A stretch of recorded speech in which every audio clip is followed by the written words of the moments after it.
By the time I was 15, I was doing cocaine.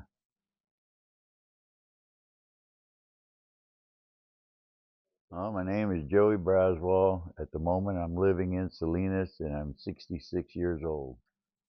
Well, I got five sisters, four of them that I talk to. One of them hasn't talked to me in 20 years. I don't know why. I did have a brother, but he died in '07.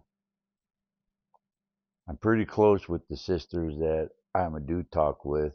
And when I say close, I mean close. One of them lives three houses down from me. I got plenty of nieces and nephews, and a few great nieces and great nephews, and a couple of great great nieces and great great nephews.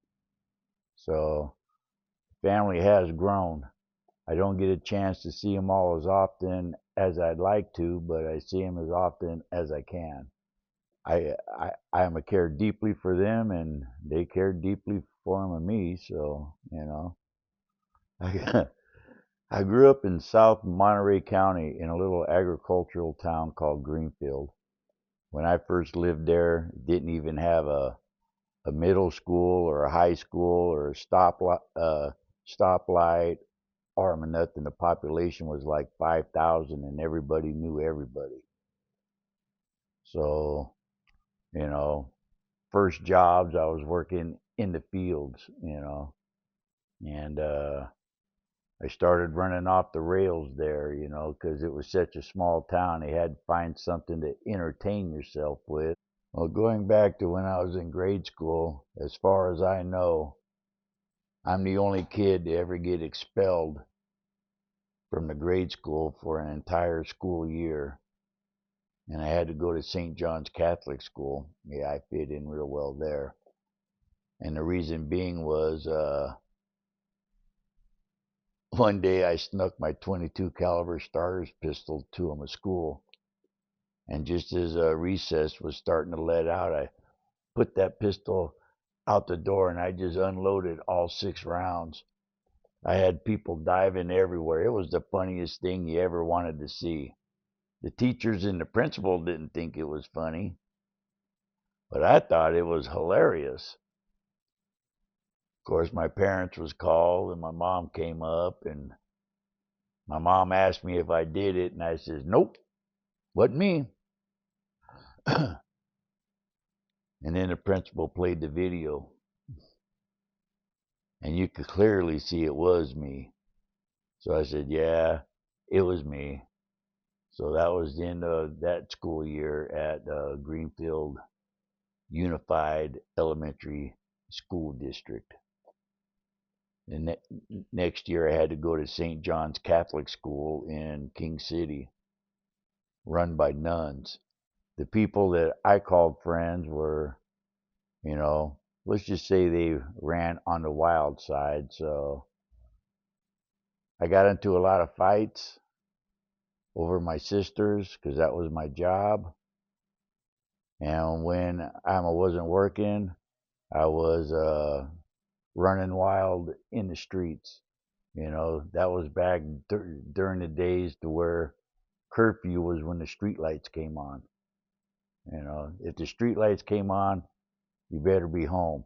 Then you might be able to go back outside, but I mean, and when I say everybody knew everybody, part of my wild youth was I pulled my first robbery when I was in the 5th grade, and I wound up robbing my mom's boss. And then my mom found me and made me go tell him what I did and give him all the money that I made off the shit that I took from him. But that was way back in the day shit. That was probably 1968, 69, somewhere in there. I know you know if people want to know when I started using, well, I was a hyper kid. I didn't sleep much, and the doctors wanted to prescribe me medication so I would sleep at night. Well, my parents didn't think it was a good idea to give drugs to a 5-year old. So back in those days, they still had 7.5 ounce cans of beer. So every night, when it was just before it was time for me to go to bed, my parents would give me one of those 7.5 ounce cans of beer, and I'd drink that so I would calm down so I could go to sleep at night. And then, of course, my next thing that I tried was smoking. And then I started smoking weed. Then I started drinking tequila and dropping pills. By the time I was 15, I was doing cocaine. And then when I was probably, well, that was back in the days when acid was still around and magic mushrooms and all the good stuff and everything was a felony. And then when I was in my early 30s, I discovered that old school kitchen biker crank. And man, that was it for me right there. I was done. You know, my first thought was, where the hell has this shit been all my life? You know, cocaine gave me the I wants. That dope was the only thing that I ever did that said, you've had enough.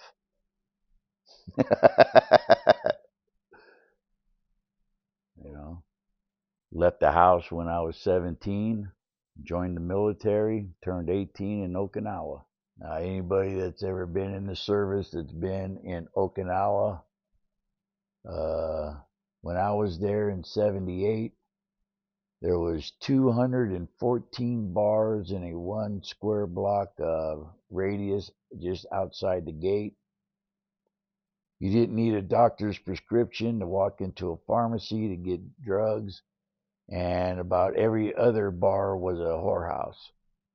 So you're looking at an 18-year-old, hormonal-driven, budding drug addict that's turned loose in a country where everything is legal. You know, so needless to say, I ran amok. You know, did my time in the service and wound up right back in South Monterey County again. Took up right where I left off, running crazy. There was this one time I had a 68 Chevelle. I'd been partying for a week. And if you need me to explain what I mean by partying for a week, well, you haven't been listening very well. And I was on my way home, and my car started messing up. So I was going to a friend's house that lived down in the riverbed just around Soledad. And car started sputtering, so I'm playing with the throttle. And when the motor caught, I buried the throttle. The car pitched out sideways and started pushing and wouldn't come around. And I drove it into a telephone pole right next to the freeway. So I bail out of the car. I go down to my friend's house. They're having this big New Year's Eve party that's still going. I'm banging on the door. This nice little girl, you know, young girl, she's probably in her 20s, answers the door, looks at me, and basically I just asked her straight out, hey, you want to get naked and have fun? And she said, no. I said, then get the hell out of my way then. I ain't got time to talk to you. So I went in and found my friend Rick, told Rick to grab a chain and get his vehicle, and we drug my car down to his place before anybody shows up. Then they took me home. And when I woke up in the morning, I remembered wrecking my car. I just couldn't remember where I left it at. It took me a week to remember where I left it at. So I go back down there. My cousin John went with me, and we had a chain. We was going to drag it back to him at my house. And I go knock on the door. My friend Rick's wife answers the door. I come walking in and tell her that, you know, I'm going to get my car out of there. Well, there's one girl was there, and she left right after Irma came in, and Emma looked at my friend's wife and said, "Why'd she leave so soon?" She says, "Don't you remember her?" I'm like, "No, why?" She says, "She answered the door New Year's Eve." I said, "Hey, it took me a week to remember where I left my car at. You expect me to remember who I spoke to? What did I say to her?" She told her, "Hey, you want to get naked and have sex?" And she said no, so he told her to get the hell out of the way. You ain't had time to talk to her.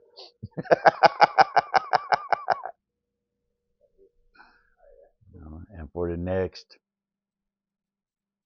30 something years, I ran nuts. Had jobs when I wanted jobs. When I didn't want to work, I didn't work. You know, finding work was easy for me,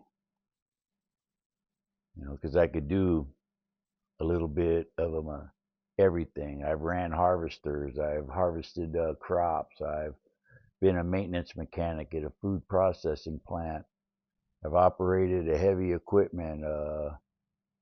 I finished concrete. I worked in the construction industry. I've roughnecked in the oil fields. I've been a truck driver. There's not much that I haven't done. You know,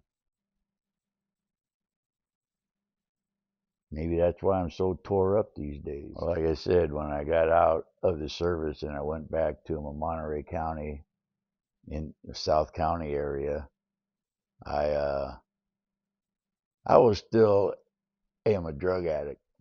You know, I left the military. Am a drug addict, but I still got out with an honorable discharge. So I did everything in that industry that was required of me. I transported dope, I warehoused dope, I sold dope, I did some dope collections, uh, wound up in jail in and out for I don't know how many times. The last time I wound up in jail in Monterey County, when I was standing in front of the judge, he said that if he saw me again with the same offenses, he was going to prosecute me under the Habitual Offenders Act, and I was going to do 5 years. So I left Monterey County and I moved to Stanislaus County, where nobody knew me. And I just picked up there where I took off. You know, I got hooked up with the people that, you know, different names, different faces, but the same business. And ran crazy up in Stanislaus County for a few years. Picked up my last felony there. I was looking at 5 years again. Transferred my case back over to Monterey County, and that's when I started to play the what do I got to do not to give the state 5 years. So I checked myself into a rehab facility, and my recovery took off from there. I continued to make all of my court dates. I did 6 months in my first rehab. Then, because of my military background, I heard about a rehab facility up in Menlo Park called HBRP. And I went up there and did 6 months there. And I was still making all of my court dates. And then I had the shock of my life when I walked into court for one of I still had a few court dates left. Exactly how many, I don't know. But when I walked into the courtroom that day, I seen my PO, I seen the DA, and I seen the judge all in the corner talking to each other. And when they heard the courtroom door open and they seen that it was me, they all stopped talking and turned and looked at me. I don't know anybody else's experience, but when the DA and your PO and the judge is talking and they shut up when they see you, it's usually not good. And I was going to leave, but I stayed. My name was called. I got up there, and the judge looked at me and he said, because of the recommendations of my PO and the DA, because of my outstanding work and dedication that I put into the program that I was on, that he's dismissing all charges, he's expunging my record, and I'm free to go. And then he called me a role model, and I almost hit the floor. Because I've been called a lot of things by a judge, but a role model was never one of them, you know. And I've just stayed in the recovery game since then, you know. I don't drink, I don't use, I go to my meetings, I sponsor people, and I do all the help that I can for anybody that's willing to give this a serious go, you know, because it ain't always easy, but it's a whole lot easier than that revolving door of jail and out and jail and out, you know. At least I found it that way. All right, you know, and then, you know, like I say, when I left HVRP, I was still basically homeless. I was what they call sofa surfing. But, you know, then I had to take a friend of mine to the VA clinic. And while I was there, I ran into somebody that I went through HVRP with, and and we started talking, and he was like, "Where you living at?" I'm like, "Here and there." He's like, "Haven't you heard about the VTC?" I'm like, "What the hell's the VTC?"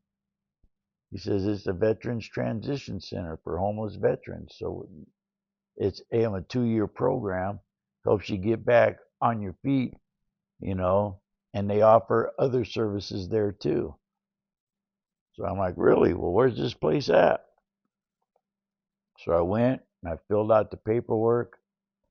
I got housed there, and I was still going to meetings, and I was starting meetings there, and working with the veterans, and I got my housing through me there, outside housing. That's how I got the place that I live in Salinas at now. I've been there for a while,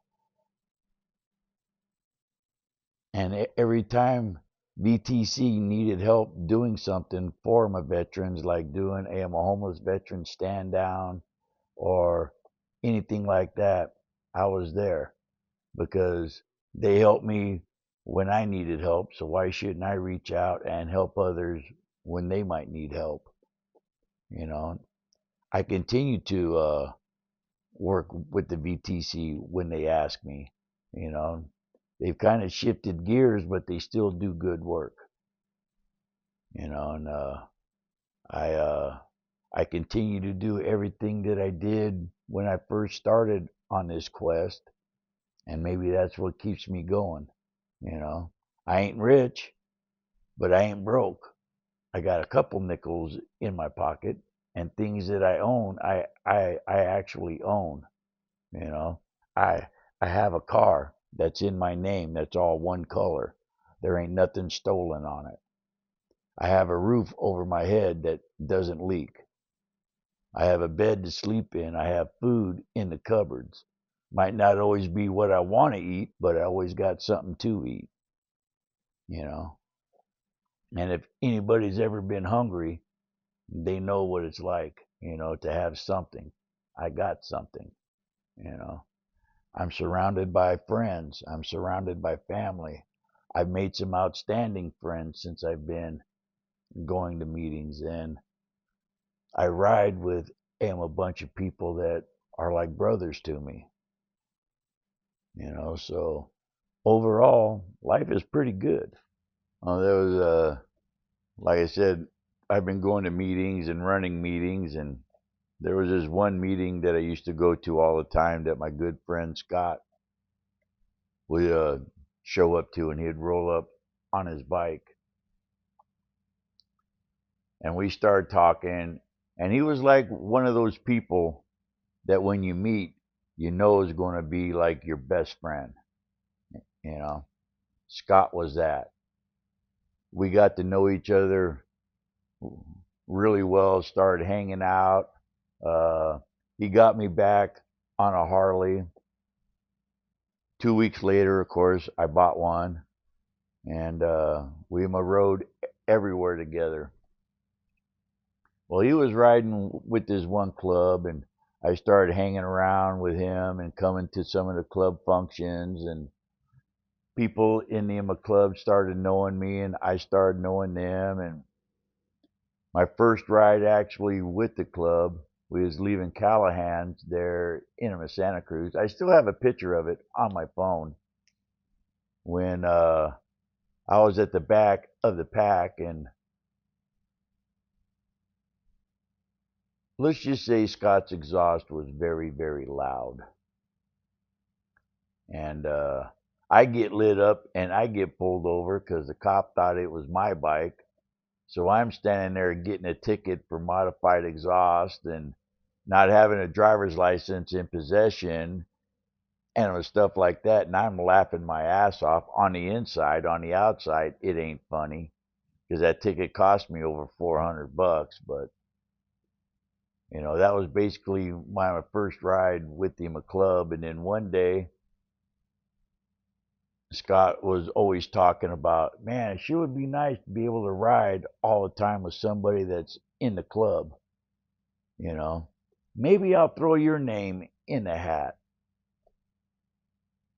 I was in my 50s then, and I was like, shit, Scott, I'm in my 50s. I'm a little bit too old to do this prospecting shit. Well, one night I get a call, and he says, hey, how fast can you make it to the clubhouse? I'm like, shit, I don't know. Traffic stays out of my way. 10 minutes? So I get in my car and I haul ass up here, and about halfway up here, I'm like, wait a minute. It's the night they meet. This is their meeting night. Why am I getting called to the clubhouse? Did I do something wrong? Am I going to have to fight my way out of there? So I roll up to the clubhouse and I come walking in, and everybody's congratulating me and stuff. And I guess Scott threw my name in the hat. I got voted in, and I've been with them ever since. You know, me, me and Scott, shit, I was crew chief on his race car for almost 3 years, and we did everything to him together. We went everywhere. You know, we just get on our bikes and I'm a ride to San Jose, to Bixby Bridge, which was one of Scott's favorite places to go look at nature was Bixby Bridge. And I have a picture of him standing on the rail in the middle of Bixby Bridge with one foot hanging over the edge. You know, that ain't for me, but you know. And then one day we were supposed to do a job on Saturday morning, and I talked to him Friday night, and I showed up at his house Saturday morning and found him dead in his bed.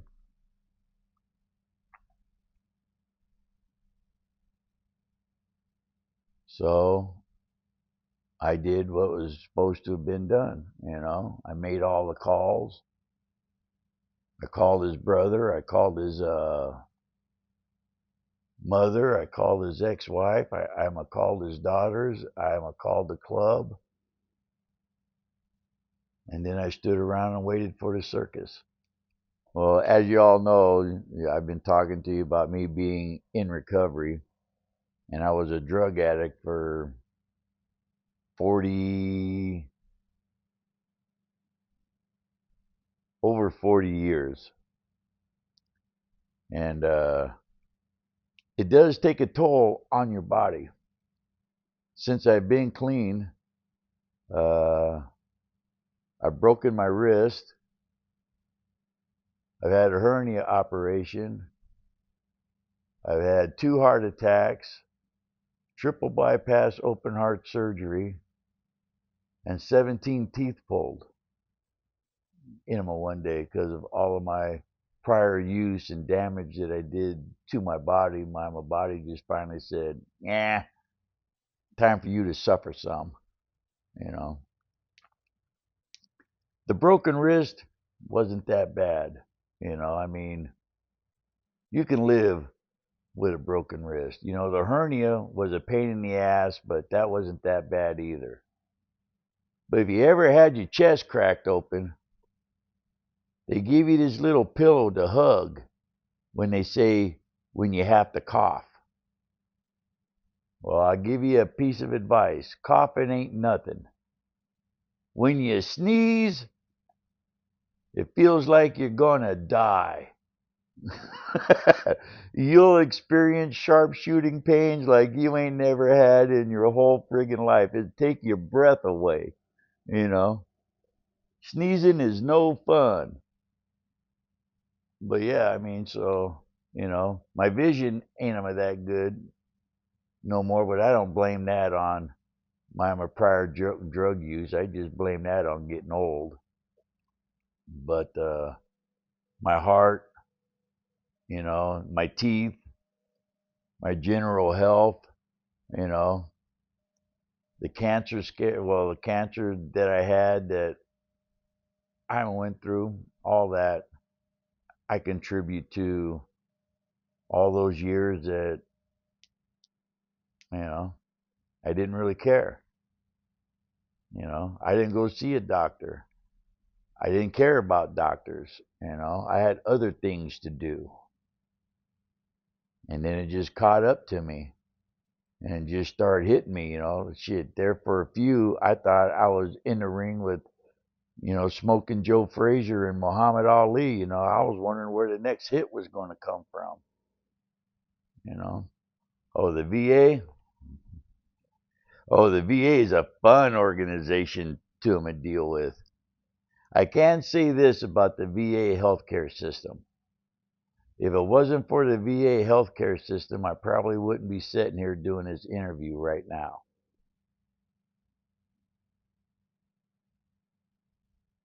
But to navigate the ins and outs of the VA healthcare system,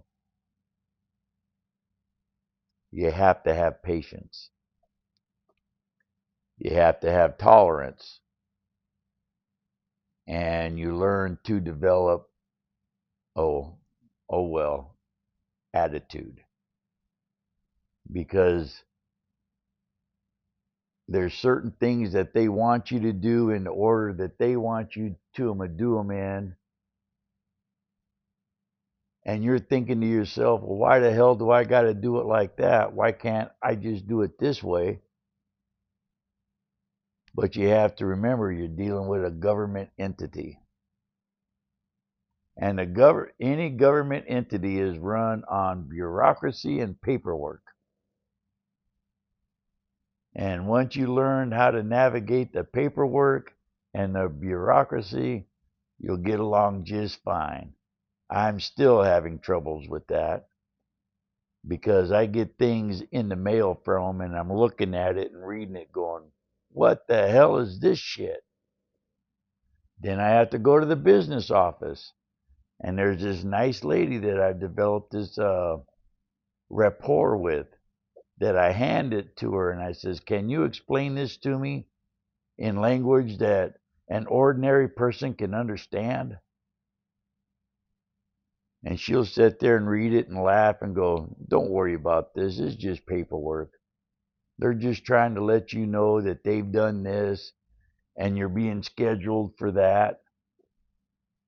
But when they do schedule for that, they'll let you know what day and time to show up and where to go to,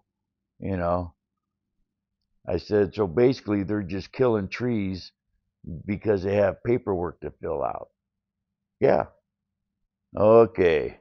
Now, if you ever have to call the VA to fill a prescription, to talk to a scheduling nurse, or anything like that, I still don't like it. It still ticks me off. But for the first 3 to 5 minutes, you're going to get, if you're having thoughts of suicide, hang up and dial this. If you're having thoughts of doing that, hang up and I'm going to dial this number. If you're having thoughts or urges or whatever, hang up and dial this number. Now, if you want to talk to the pharmacy, push this number. If you want to do this, push that number. If you want to do this, push this number. For about 10 or so minutes, you're listening to everything, but what you might exactly want to do ain't in the options list. So you just start hitting zero because you want to talk to a real person. And then finally, you'll get, we're going to transfer you to our duty nurse. Your call will be answered in the order in which it was received. So you might be on hold for the next 20 minutes, but they're going to come on every 30 seconds and tell you that your call is valuable to them. We thank you for your patience. Please hang on. So then you finally get to talk to a real person and you tell them what the problem is. And they say that that's not their department and they hang up on you. So now, if you ain't already pissed, you are pissed now. And if you're like me, you got them on speed dial. So you dial them right back up. And when the whole spiel starts again, you just start hitting zero so you can get back to that duty nurse. And you hope it's the same sumbitch that talked to you the last time. And then they finally get on the phone and they say, "Can I help you?" I said, "Yeah, I'm the person you just hung up with. But we said that that's not," I says, "then transfer me to the department that it is. Is that so hard?" And of course, I'm probably cussing by then. And then they say that they don't have to listen to that kind of language and they hang up on your ass again. So you speed dial them back and you go through all that spiel again. And then you start hitting zero. And if you're lucky, that same nurse answers again. You say, "Hey, remember me? I got you on speed dial, bitch. I'm old, I'm retired, and I ain't got nothing better to do. I'll blow your phone up all day long. Transfer me to the people that can answer my questions, if you please." So then you finally get to talk to the people after you've been on the phone for a half an hour, speed dialing the same person back. You finally get to talk to somebody that tells you that they don't know the exact answer to your question, but they do know somebody that will, and they'll have them call you back. So you say, "Thank you very much," and you hang up. And then you're sitting there expecting for the call back. Don't come that day. It'll come the next day or the day after that. So when you deal with the VA healthcare system, try not to cuss at the nurse when she gets on the phone because she will hang up on you. Unless you're like me and you got them on speed dial and you're just going to blow their phone up all day long. Try to be clear with your questions, which I am. They just don't seem to understand, when I'm reading something and I want them to explain why I'm being billed for this. And then you tell them, "If you can't answer this question, put me in contact with somebody that can. Or do I have to travel all the way down there to the records office? And I hate traveling to Palo Alto, but I'll make a special trip just for you." And then they hang up on you even quicker, because they think you're a threat. Try not to be a threat when dealing with the VA system. That's about the only advice I can give you about that. Let somebody else do the talking for you. What would you want people who look down upon those in recovery to know? Well, actually, people that are in recovery, that are serious about being in recovery, I've seen people in recovery come in that couldn't read, didn't have a high school diploma, learn how to read by reading literature, get their high school diploma, seen them go to college, get their degrees in a college, get their BAs, their doctorate, their masters. You know, there's doctors and lawyers and professional people, people that own their own businesses that are in recovery, but people still do look down upon us because we're drug addicts, you know. And when they see a bunch of drug addicts gathering anywhere, it's like, I wonder what's going on over there, you know. There's this one reading that's read at the beginning of every meeting. Well, there's a few of them, but this one's called "We Do Recover." And it goes like this. We do recover when at the end of the road we find that we can no longer function as a human being, either with or without drugs. We all face the same dilemma. What is there left to do? There seems to be this alternative: either go on as best we can to the bitter ends, jails, institutions, and death, or find a new way to live. In years gone by, very few addicts ever had this last choice. Those who are addicted today are more fortunate. For the first time in man's entire history, a simple way has been proving itself in the lives of many addicts. It is available to us all. It is a simple, spiritual, not religious program known as Narcotics Anonymous.